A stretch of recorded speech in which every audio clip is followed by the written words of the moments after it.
One TV Newsbreak. Sa detalye sa nagbagang mga balita sa One TV Newsbreak Misamis Occidental.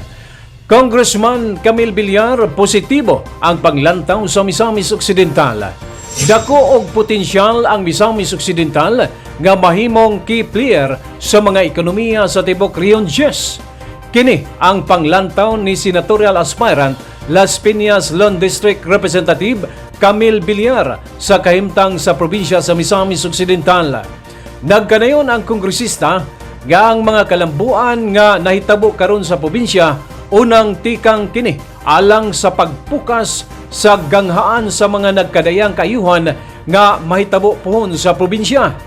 Pipila niini ang kontrolado nga peace and order sa probinsya, pagdeklarang insurgency free, ang hingpit nga katumanan sa Pangilby Bridge o ang proyektong infrastruktura nga nahitabo ilalom sa Asenso Administration.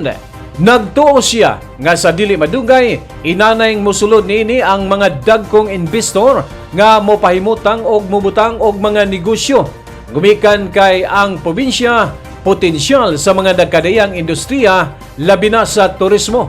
Dili na bag-o ni Deputy Speaker Camille Villar ang Misamis Occidental, gumikan kay sulod o gawas na siya kanunay sa Misamis Occidental, gumikan kay aduna sila dagkong negosyo dinhi, usa na ang real estate business, ang Camellia Homes o ang Coffee Project.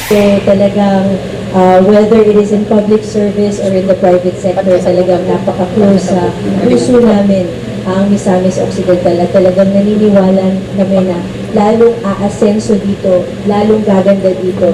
Siyempre, under the leadership of Governor Henry Omenal and our whole local government here. And of course, siyempre, pagpatuloy natin ang suporta sa mga proyekto na mas lalong magpapaganda ng inyong lalawigan. In fact, one of the things that my brother, Senator Mark Villar, is most proud of in his career is that they started the Pangilby Bridge.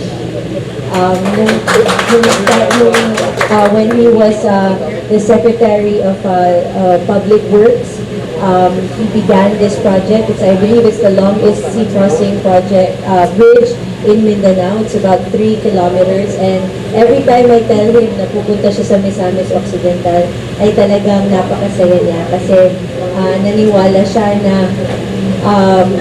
it's one of the projects that he is most proud of. He knows that it helps both provinces and the whole of Mindanao. From 2.5 hours, nagiging 7 minutes na lang yung biyahe. So yung mga goods natin, yung commerce natin, talagang mas mapapabuti. And he's so very proud. And so talagang mahal na mahal niya po ang mga taga-Miss Oc at talagang para sa amin, pamilya na po kayo lahat.